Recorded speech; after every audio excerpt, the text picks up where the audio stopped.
करारविन्देन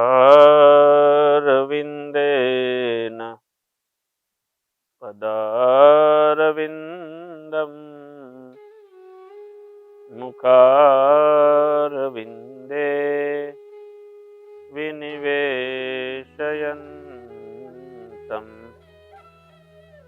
वटस्य पत्रस्य पुटेशयानम् बालं मुकुन्दं मनसा स्मरामि बालं मुकुन्दं मनसा स्मरामि। ओम श्री स्वामिनारायणाय नमो नमः। श्री हरिकृष्णाय घनश्यामाय नीलकंठाय श्री सहजानंद स्वामिने नमो नमः। बोलो श्री स्वामिनारायण भगवाननी जय। इष्टदेव भगवान श्री स्वामिनारायण तथा सर्वे गुरुजनों चरणों में वंदन। श्रीमद भगवद गीता ज्ञान सत्र लाभ लही रहेला तमाम भाविक भक्तजनों ज्ञान पिपासु भक्तजनों हृदय कमल अंदर विराजमान भगवान श्री हरिना चरणों में वंदन तथा सौ भक्तों ने भाव थी जय श्री स्वामीनारायण। श्रीमद भगवद गीता ज्ञान सत्र अध्याय 10 विभूति योग। आ विभूति योग नी अंदर प्राणी मात्र नी अंदर प्रत्येक कण में भगवान निवास करीने रह्या छे। आपणी अंदर अने बाह्य जे कई पण जगत देखाय छे ए जगत आखू परमेश्वरनु बनावेलुं छे। मारा अने तमारा अंदर जे कई भाव जगत छे ए तमाम भाव जगत पण ईश्वरे बनावेला छे।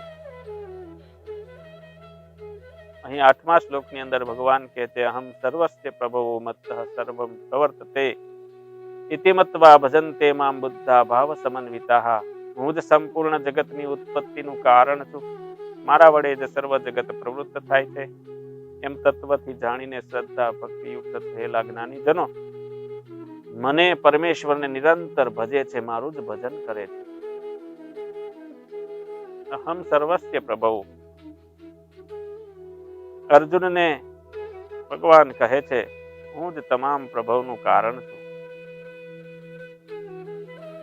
एटले के मैं सौने उत्पन्न कर्या छे। भगवान जे अहम एम कहे छे ए भगवाननो अहंकार नथी, परंतु मानवने समजावती वखते प्रभुए मानवनी टर्मिनोलॉजी वापरी छे अने प्रभुए गीतामां ते दरेक जग्याए वापरेली छे। अहम सर्वस्य प्रभवो, हूँ सर्वनी उत्पत्तिनु कारण छुं, हूँ ज सर्व उत्पत्ति करूं छुं। सर्व एटले बधुं ज, आ परा अपरा प्रकृति आ सृष्टिमां जे कई उत्पन्न थाय छे जड़ सृष्टि के चेतन सृष्टि तेनी उत्पत्ति भगवान के छे हूँ ज करूं छुं, एटले के हूँ ज बधानुं निर्माण करूं छुं। निर्माण करीने प्रभु बधाने छोड़ी दे छे, रमता मूकी दे छे एवुं पण नथी। कुंभार માટલું ઘડે તેમાં કુંભાર નિમિત્ત કારણ છે। માટલું બની ગયા પછી કુંભારની જરૂર નથી, એનું કામ પૂરું થયું। ભગવાનનું કામ એવું નથી। સૃષ્ટિ ચક્ર બની ગયા પછી પ્રભુની જરૂર નથી એવું પણ નથી। પ્રભુ માત્ર કુંભારની ભૂમિકામાં પણ નથી। અહમ સર્વસ્ય પ્રભવો માં माटी पण प्रभु ज छे अने माटी विना માટલાનું अस्तित्व पण न होई सके अने માટલું नाश पामवा छतां माटी नाश नथी पामती, ए माटी त्यानी त्यां ज रहे छे। एटले के प्रभु अहीं सृष्टिनुं उपादान कारण पण छे। માટલું बनवानी प्रक्रियानी दरेक अवस्थामां एटले के प्रथम गारो बने, પછી તેના પિંડને ચકડા પર ચડાવવામાં આવે છે, પછી તેમાંથી માટલાને આકાર મળે છે પછી એને નિંબાળામાં મૂકવામાં આવે છે અને એને પકવવામાં આવે છે. પછી તેને રંગ લગાડવામાં આવે છે અને માટલું સમય જતા વપરાય ને ફૂટી જાય છે. આખી પ્રક્રિયામાં માટી એ તેનું પ્રભાવ છે. એ જ રીતે આ સૃષ્ટિના સઘળા માટલા એ સર્જનનું પ્રભાવ પ્રભુ છે. તે જળ સ્વરૂપમાં હોય કે ચેતન સ્વરૂપમાં, પ્રભુએ પોતે જ સૃષ્ટિ નિર્માણ કરી છે. તે નિમિત્ત કારણ અને ઉપાદાન કારણ બંને છે. આ સમગ્ર જગતની અંદર પ્રભુ વિરાજમાન છે, અંતર્યામી સ્વરૂપે વિરાજમાન છે. મત્ત સર્વમ પ્રવર્તતે, મારા લીધે જ આ બધું હાલે છે, ચાલે છે, વર્તે છે, જીવે છે. સગળે જે ચેતનાનો સંચાર દેખાય છે, ક્રિયા થતી દેખાય છે, તે મારાથી જ છે. શબ્દ, સ્પર્શ, રૂપ, રસ, ગંધ વગેરે પ્રભુ નિર્મિત છે. અહંકાર પ્રભુ દત્ત છે. પ્રભુએ જે વિષયો નિર્માણ કર્યા છે અને તેને લીધે સૃષ્ટિમાં જે દોડધામ ચાલતી રહે છે, વિચારો પણ જે ચાલી રહ્યા છે, પ્રભુએ આ બધું નિર્માણ કાર્ય કર્યું. દરેકની ગતિ પ્રભુને લીધે છે. સૃષ્ટિમાં સઘળું જે કંઈ દ્રશ્યમાન જગત છે, અદ્રશ્ય જગત છે, જે કંઈ પણ છે, ચરાચર અગોચર જે કંઈ છે, તમામ સૃષ્ટિમાં સઘળું પ્રભુથી અને પ્રભુમય છે અને તેમાં ગતિ પણ પ્રભુ જ છે. ઇતિ મત્વા ભજન તેમાં બુદ્ધા ભાવ સમન્વિતા. આમ માનીને બુદ્ધિમાન લોકો મને ભજે છે. બુદ્ધિમાન એટલે ગોખણિયા નહીં. આજના જમાનામાં જેની સ્મૃતિ શક્તિ સારી એને બુદ્ધિમાન કહેવામાં આવે. તેને સ્મૃતિમાન કહેવાય, બુદ્ધિમાન ન કહેવાય. બુદ્ધિમાન તો તે છે જે સ્વતંત્ર વિચારી શકે, નવો વિચાર સમાજમાં મૂકી શકે, ચીલાથી હટીને કંઈક નવું કરી શકે, તેને બુદ્ધિમાન કહેવાય. એટલે તો ભગવાને એટલે તો કહેવામાં આવ્યું કે હું સૌનો નિર્માતા, સૌ મારાથી છે ગતિમાન. સકલ સૃષ્ટિમાં મુજને ભાળે, તે જ ખરો બુદ્ધિમાન. આ સમગ્ર સૃષ્ટિમાં જ્યાં જુઓ ત્યાં કણ કણની અંદર પ્રભુ છે એમ કહ્યું છે. જો કણ કણમાં પ્રભુ છે તો મારામાં પણ છે, તમારામાં છે, પ્રત્યેક જીવ પ્રાણી માત્રમાં પ્રભુ છે. જે લોકો આ ભાવથી જીવતા હોય ને, એ તમામ જીવ પ્રાણી માત્રનો આદર કરી શકે અને તમામમાં ઈશ દ્રષ્ટિ સેવે છે. કોઈ પણ અપરાધ એનાથી થઈ જાય તો એને નથી ગમતું. મચ્ચિત્તા મદગત પ્રાણા બોધયંત પરસ્પરમ કથયંતશ્ચ મામ નિત્યમ તુષ્યંતી ચ રમંતી ચ. ભગવાન કહે છે કે તે જ્ઞાનીઓ નિરંતર મારામાં ચિત્ત રાખી, મારામય રહી, મને સર્વસ્વ અર્પણ કરનારા ભક્તજન, મારા વિશે બોધ આપનારા, ગુણ અને પ્રભાવ સાથે મારું કીર્તન કરનારા નિરંતર સંતુષ્ટ રહે છે અને મારામાં જ લીન રહે છે. જે લોકો સર્વત્ર પ્રભુને જોવે છે, જેમની ઈશ દ્રષ્ટિ થઈ ગઈ છે, એ સતત સંતુષ્ટ હોય છે અને કોઈ પણ પ્રકારની કોઈ જાતનો અસંતોષ નથી જીવનમાં. ગયા શ્લોકની અંદર ભાવ સમન્વિત બુદ્ધિમાન ભગવાનના ભક્તોનું વર્ણન કર્યું છે. હવે આ શ્લોકમાં એ જે ભાવ સમર્પિત ભક્ત જે છે કેવા અને કેવી રીતે સંતુષ્ટ રહી શકે છે અને હસતા રમતા રહે છે તેનું વર્ણન કરે છે. જીવનમાં સંતુષ્ટ રહેવા માટે બુદ્ધિમાન ભક્તોએ કેવી રીતે રહેવું જોઈએ તે આ શ્લોકમાં જાણવાનું. આપણે ક્ષણે ક્ષણે રુષ્ટ થઈ જઈએ છીએ, તુષ્ટ થઈ, ક્ષણે રુષ્ટા ક્ષણે તુષ્ટા, એવું આપણું જીવન છે. ક્ષણિકમાં આપણે રાજી થઈ જઈએ છીએ તો વળી ક્ષણિકમાં આપણે કંઈક દુઃખી થઈ જઈએ છીએ. પરંતુ જે બુદ્ધિમાન ભગવાનના ભક્તજનો છે એને તો સદા કાળ સંતોષ હોય છે. એ કેવા હોય? એ એમની માન્યતા શું હોય છે? જગતમાં જે કાંઈ છે તે તમામ ભગવાનથી જ ઉત્પન્ન થયેલું છે અને જે કઈ ક્રિયાઓ થઈ રહી છે તે પણ ભગવાનથી જ થાય છે. આ જ્ઞાન જેને થયું તેને બીજું કંઈ કરવાનું કે કંઈ જાણવાનું કે કંઈ મેળવવાનું બાકી રહેતું નથી. આવી સમજણવાળા ભગવાનના ભક્તો છે એ કેવા હોય છે? એમના લક્ષણો શું હોય છે? મચ્ચિતાહ, એટલે કે જેને ચિત્ત ભગવાનને આપી દીધું, જેના ચિત્તમાં સતત ભગવાન. આ શબ્દમાં આખી મૂર્તિ પૂજા સમાઈ જાય છે. મૂર્તિ પૂજા એટલે ઘર મંદિરમાં વિરાજમાન ભગવાનની મૂર્તિ હોય કે મંદિરમાં કે પૂજામાં પૂજવાની મૂર્તિ હોય, તેને સુવાડવા, ઉઠાડવા, સ્નાન કરાવવું, જમાડવા, વહેલી સવારે નાય ધોઈ સ્વચ્છ થઈ આસન પર બેસી પ્રભુને યાદ કરવા, આ બધું જ એટલા માટે કરવાનું કે મારું ચિત્ત ભગવાન તરફ વળે. ચિત્તને એકાગ્ર કરવાની આ પ્રાથમિક અવસ્થા છે. અહીં ચિત્ત જ મૂર્તિનો આકાર લે છે. બંધ આંખોમાં ચિત્તપટલ ઉપર પ્રભુની આકૃતિ આવવી જોઈએ.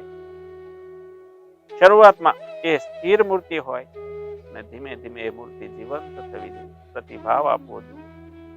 આપણી આંખ કોઈની સાથે મળે તો ભરી સભામાં પણ સ્માઇલ કરીને પ્રતિભાવ આપીએ છીએ. તેમ હું પ્રભુને જોઉં, પ્રભુ મને જુએ, હાય હેલ્લો થાય.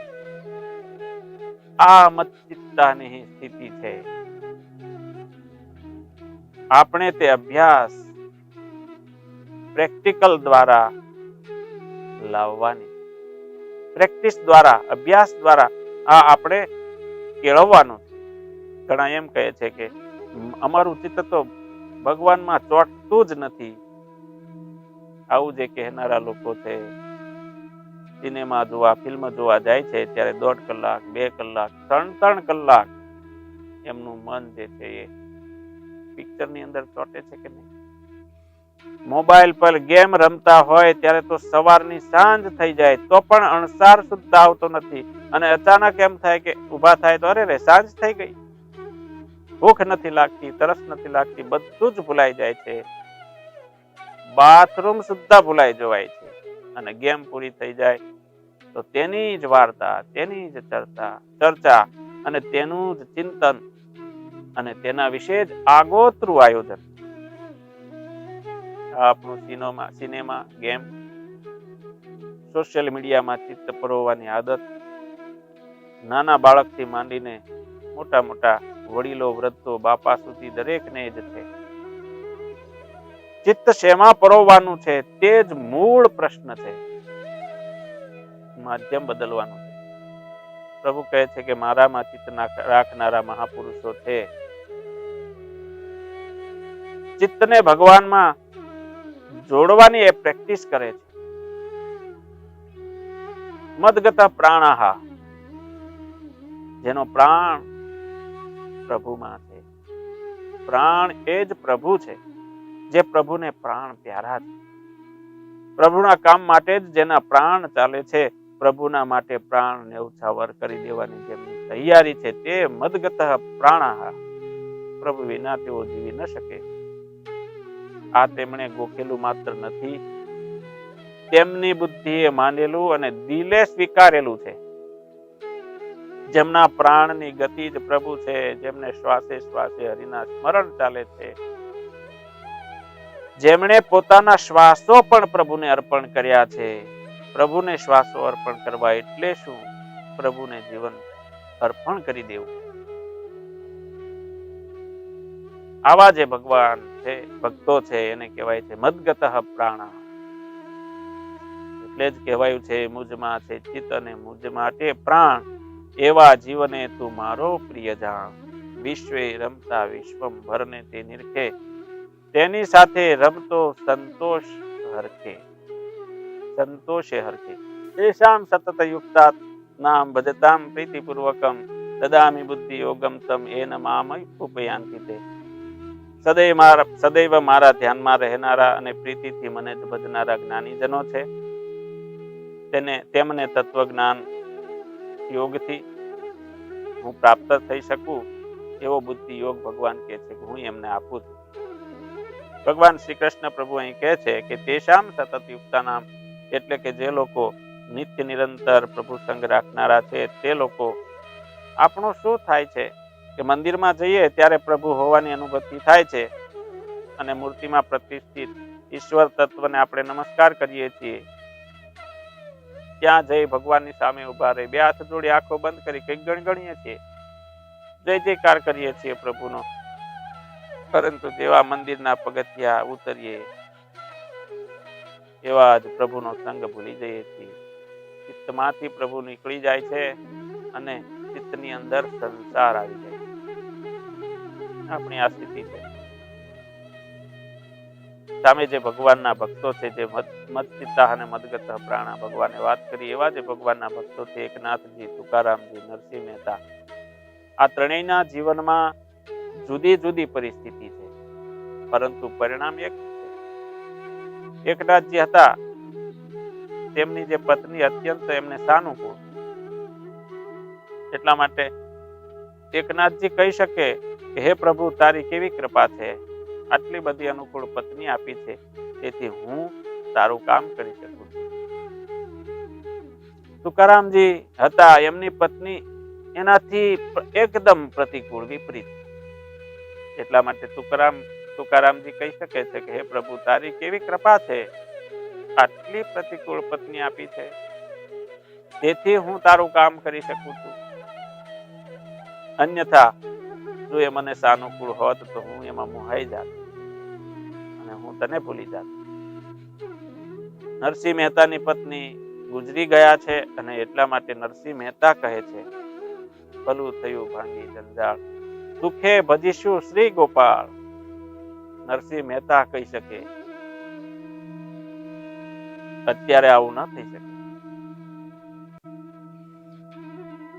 જીવનની કોઈ પણ પરિસ્થિતિમાં સતત યુક્ત તેમનું ખાવું, પીવું, ઊંઘવું, બોલવું, ચાલવું બધું જ પ્રભુ સંગ જોડાયેલું હોય છે.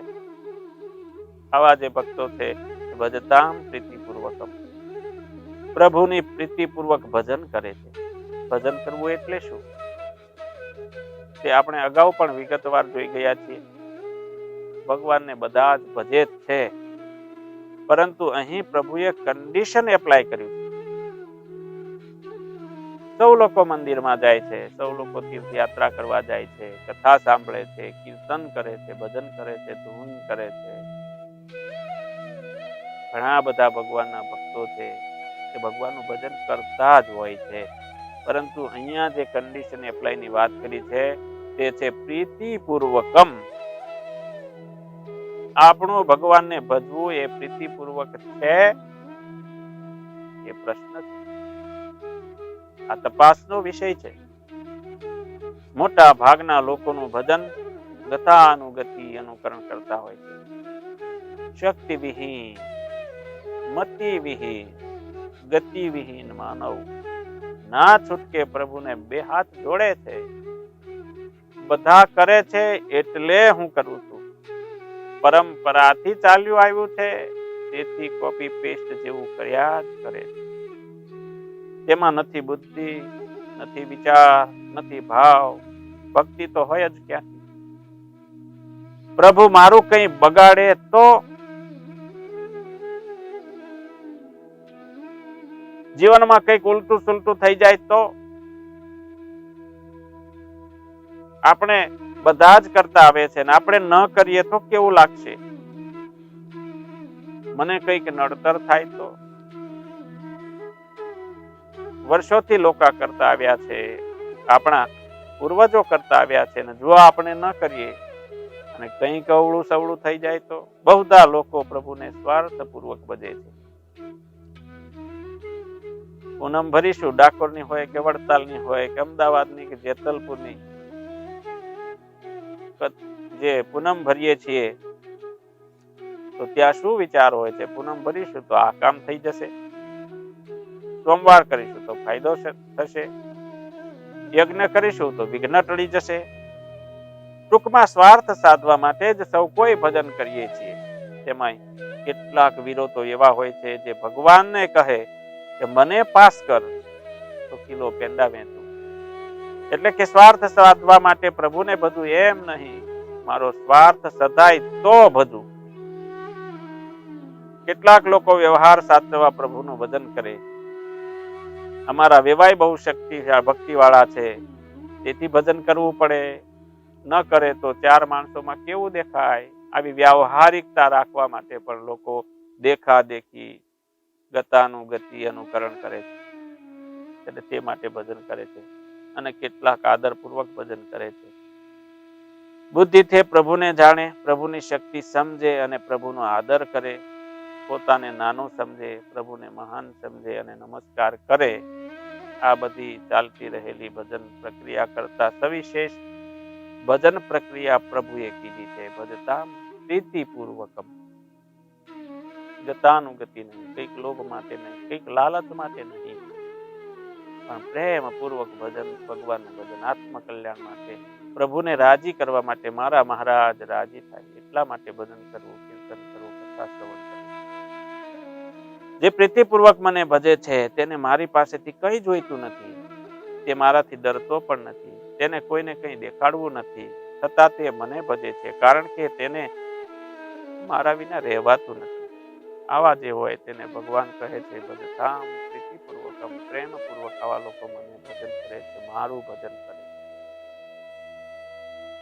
ભગવાનને રાજી કરવા માટે ભજન કરતા હોય છે, કોઈ અપેક્ષા નહીં, કોઈ આકાંક્ષા નહીં, બસ મારો વાલો રાજી થાય. આવી રીતે જે લોકો ભગવાન કહે છે, ભગવાન એને કહે છે કે દદામી બુદ્ધિ યોગમ તમ. આવા જે ભગવાન કહે છે મારા ભક્તોને હું બુદ્ધિ યોગ આપું છું. ઇન્દ્રિયો, મન અને બુદ્ધિમાં બુદ્ધિ શ્રેષ્ઠ છે. બુદ્ધિનું નિયંત્રણ મન પર હોય અને મનના કાબુમાં ઇન્દ્રિયો હોય, એ શ્રેષ્ઠ વાત છે. પરંતુ આપણું એનાથી ઉલટું છે. આપણી ઇન્દ્રિયો નિરંકુશ છે, તેમનો મન પર કબજો છે અને તેઓ બંને મળીને બુદ્ધિને આદેશ કરે છે. તેથી જીવન રમત બનવાને બદલે સજા લાગે છે. બુદ્ધિયોગ થવો એટલે કે બુદ્ધિના કાબુમાં મન ન હોય અને મનના કાબુમાં ઇન્દ્રિયો હોય, એવી સ્થિતિ. બીજું, બુદ્ધિના દરવાજે પહેરેદારી કરતો અહમ. આ અહમ જ્યાં સુધી છે ત્યાં સુધી બુદ્ધિમાં પ્રભુ બેસતા નથી. આ અહમ ચોકીદારી કરવાને બદલે બુદ્ધિનો કબજો જ લઈને બેઠો છે, અને તે ખસે તો બુદ્ધિનો કબજો પ્રભુ લે, તે અતિશય કઠણ વાત છે અને તે પ્રભુ વિના શક્ય પણ નથી. આપણું કર્તવ્ય એટલું જ છે કે સતત યુક્ત રહી, પ્રભુને પ્રેમયુક્ત ભજી, હું પ્રભુનો છું એ અહંકાર રાખો. હું છું આવો અહમ વિનાશ વેરે છે. એમાં વિવેકથી પ્રીતિપૂર્વક વચ્ચે પ્રભુનો શબ્દ મૂકીએ કે હું પ્રભુનો છું. જો આ પ્રભુ શબ્દ વચ્ચે મૂકીએ તો આખી વાત સરળ થઈ જાય છે. પ્રભુ કહે છે કે તેમને હું આવા જે છે આવી રીતે જે મારું ભજન કરે છે એમને હું બુદ્ધિ યોગ આપું છું. અને એન મામ ઉપયાંતિ તે, એન એટલે કે તે બુદ્ધિ યોગથી તેમને મારી પ્રાપ્તિ થઈ જાય છે. અહીં ઉપયાંતિ કહ્યું છે એટલે કે આત્મીયતાથી તેઓ મને પામે. માત્ર નજીક જવું જુદું અને આત્મીયતાથી નજીક જવું એ જુદું. બુદ્ધિયોગ જેમને પ્રભુ પાસેથી મળ્યો તેમના મુખેથી જ પ્રભુ બોલે છે, તેમના હાથથી જ પ્રભુ કામ કરે છે. આ અદ્ભુત યોગ સિદ્ધિ છે. તેષામ એવાનું કંપાર્થ મહમ અજ્ઞાનજમ તમઃ નાશયામ્યાત્મ ભાવસ્થો જ્ઞાન દીપેન ભાસ્વતા. ભગવાન કહે છે કે તેમના પર અનુગ્રહ કરવા, તેમના અંતઃકરણમાં ઐક્ય ભાવથી સ્થિત થઈને પ્રકાશિત તત્વજ્ઞાન રૂપી દીપકના યોગથી તેમનો અજ્ઞાનજન્ય અંધકાર ભગવાન કહે છે કે હું નષ્ટ કરું. ગયા શ્લોકમાં જેમ આ શ્લોકમાં ભગવાન ફરી તેશામથી શરૂઆત કરે છે. તેશામ એટલે તેમને, તેશામ એવાનું કંપાર્થમ, એ ભાવ સમન્વિત બુદ્ધિમાન, મચ્ચિત્તા મદગત પ્રાણા, પરસ્પરમ બોધયંત, પરસ્પરમ કથયંત, તુષ્યંતી અને રમંતી રહેનારા ભક્તોની ઉપર અનુકંપા ભગવાન કરે છે. અનુકંપા એટલે મહેર, સહાનુભૂતિયુક્ત કરુણા, પ્રેમયુક્ત મહેરબાની. પ્રભુ પાસેથી બુદ્ધિ યોગ મળ્યા પછી પણ પ્રભુની ભક્ત પર પ્રેમ વર્ષા સતત ચાલુ જ રહે છે. ભક્તિની આ જ વિશિષ્ટતા છે. શરૂઆતમાં ભક્તની પ્રભુ પર પ્રેમ વર્ષા રહે, પછી આગળ જતા પ્રભુની નિરંતર પ્રેમ વર્ષા ભક્ત પર રહે છે. શરૂઆતમાં ભક્ત આશક હોય, પછી પ્રભુ ભક્તના આશક થાય છે. શરૂઆતમાં ભક્ત સતત ચિંતન કરે છે, પછી પ્રભુ જ પોતા ભક્તોનું સતત ચિંતન કરે છે. આ અતિ ઉચ્ચ સ્થિતિ છે. મા દીકરાની કાળજી લે તેમ પ્રભુ અનુકંપા પૂર્વક જ્ઞાન દીપક જલાવે છે. પ્રભુ અંતર્યામી છે. તે દરેકની લાયકાત, દરેકનું સ્તર, દરેકની કક્ષા જાણે છે. દરેકની અંદર કેટલું અજવાળું છે, કેટલું અંધારું છે, તેની પ્રભુને બરાબર ખબર છે. અને તેથી હળવે હળવે જ્ઞાન દીપક પેટાવી અજ્ઞાન લીધે થયેલ અંધારું ભગવાન હરી લે છે. તેનું કામ જ છે કચરો, દુર્ગુણ, અજ્ઞાન હરી લેવાનું અને દીકરાને ચોખ્ખો અને શુદ્ધ રાખવાનું કામ ભગવાન કરે છે. આ બધા જ દોષો હરી લે છે, એટલે ભગવાનનું નામ છે એક હરિ. આ તો ભક્તની વાત થઈ.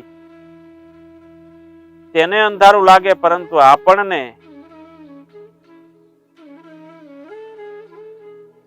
કોઈ ક્ષેત્રમાં અંધારું લાગતું જ નથી. આપણને કોઈ પ્રશ્ન મૂંઝવતા જ નથી.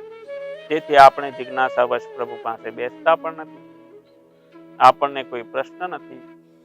દરેક પાસે માત્ર પોતે પેટ તોડીને ઊભું કરેલી સમસ્યા જ છે અને શક્તિની ઉણપ છે. મંદિરોમાં ભીડ થાય છે, તે બધા પ્રભુના દીકરા નથી.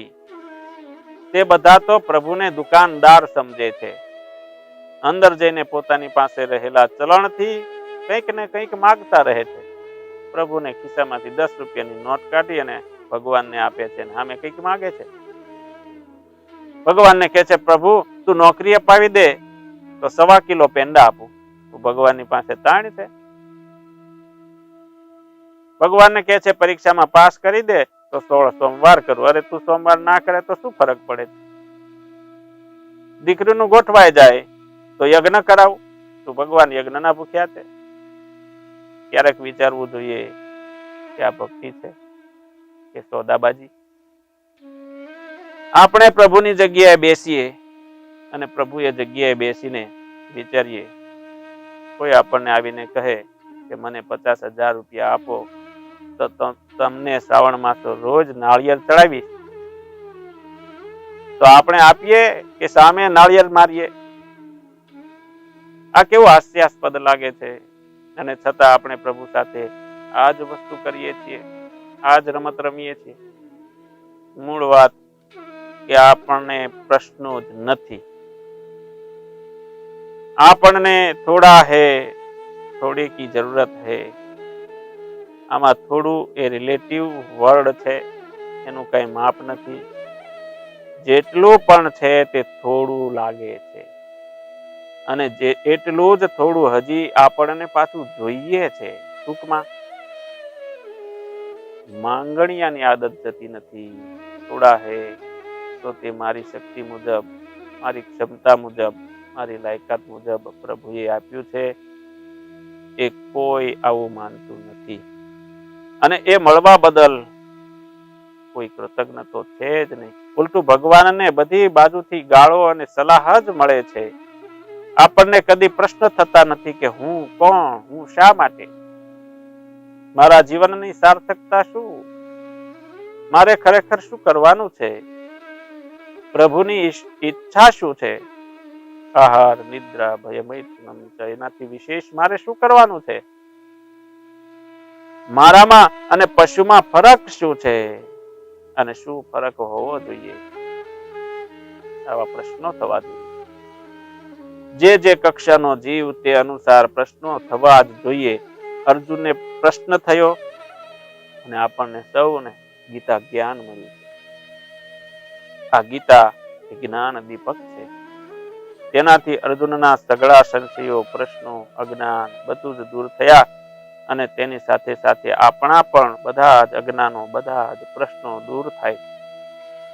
અને જેને જેને બુદ્ધિયોગ મળ્યો અને પ્રભુએ જેને બુદ્ધિયોગ આપ્યો એને જ આવા પ્રશ્નો થવાના. બાકી તો દરેક લોકો ગતાનુગતિ અનુકરણથી જ ચાલે છે. પેટ ભરવા સિવાય કશું જ કરતા નથી. સંસારમાં જીવે છે, સવારે ઉઠે છે, ખાઈ પીવે છે, નોકરી ધંધો કરે છે, બપોરે જમી લે છે, પાછા નોકરી ધંધો કરે છે, સાંજે જમી લે છે, સુઈ જાય છે. આહાર નિદ્રા ભય મૈથુનમ છે. આમાં જ રચ્યા પચ્યા રહે છે. એમના જીવનનો ઉદ્દેશ એમને ખબર જ નથી. અસંખ્ય લોકો આવા છે. આમાંથી જેને ભગવાન બુદ્ધિયોગ આપે છે એમને માટે જ આ બધા પ્રશ્નો છે. બાકી તો કોઈ લોકો આ વિચારતા જ નથી. અસંખ્ય વિસ્મયોથી ભરેલું આ ઈશ નિર્મિત વિશ્વ છે. આ જીવે તેમાં જન્મીને પુનઃ મોક્ષ પ્રાપ્ત કરવાનો છે અને એમાં જ પ્રશ્નો આવવાના છે. અને જેને પ્રશ્ન થાય, ગૂંચવાય, ઉંગળાય એમ લાગે એટલે માં એટલે કે પ્રભુ અનુકંપાથી દોડતા આવે અને જ્ઞાન દીપ પ્રજ્વલિત કરી અજ્ઞાન તિમિર હરે છે. આ જીવન શું છે? હું કોણ છું? આ પ્રશ્ન થવા જોઈએ. મારું અસ્તિત્વ શા માટે? મારા જીવનનું પ્રયોજન શું? આવો પ્રશ્ન જેને થાય છે એ સંસારથી મુક્ત થઈ શકે છે અને પ્રભુની સમીપ જઈ શકે છે. ઇન્દ્રિય પોષણ કરવું અને ઇન્દ્રિયોનો આહાર આપવો એટલું જ જીવન નથી. એનાથી કંઈક વિશેષ જીવન છે. પ્રભુને પામી લેવા માટેનું આ જીવન છે. આત્માને બળવાન બનાવવા માટે આ પ્રભુએ જન્મ આપણને આપ્યો છે, આ જીવન આપ્યું છે. એટલા માટે પ્રભુ આ શ્રીમદ ભગવદ્ ગીતામાં જ્ઞાન આપે છે, વચનામૃતમાં જ્ઞાન આપે છે, અનેક ગ્રંથોમાં ભગવાન આપણને આ જ્ઞાન આપે છે. એટલે દરેક ભક્તોએ, દરેક સત્પુરુષોએ, વિચારશીલ બુદ્ધિમાન લોકોએ પોતાના જીવન માટે જાણવા અવશ્ય પ્રયત્ન કરવો જોઈએ. એને માટે ગીતા, શ્રીમદ ભગવદ્ ગીતા જ્ઞાન સત્રનો લાભ લેવો જોઈએ અને એક એક શ્લોકને સમજી વિચારી અને હૃદયમાં ઉતારી અને એ પ્રમાણેનું જીવન બનાવવું જોઈએ. એ જ આ જ્ઞાન સત્રનો લાભ છે. અહીંયા આ જ્ઞાન સત્રને વિરામ આપીએ. વધારે આગળના સત્રમાં. અસ્તુ. જય શ્રી સ્વામિનારાયણ. શ્રીપતિમ શ્રીધરમ સર્વદેવેશ્વરમ ભક્તિધર્માત્મજમ વાસુદેવમ હરે માધવમ કેશવમ કામદમ કારણમ શ્રી સ્વામિનારાયણમ નીલકંઠમ ભજે. સહજાનંદ સ્વામી મહારાજની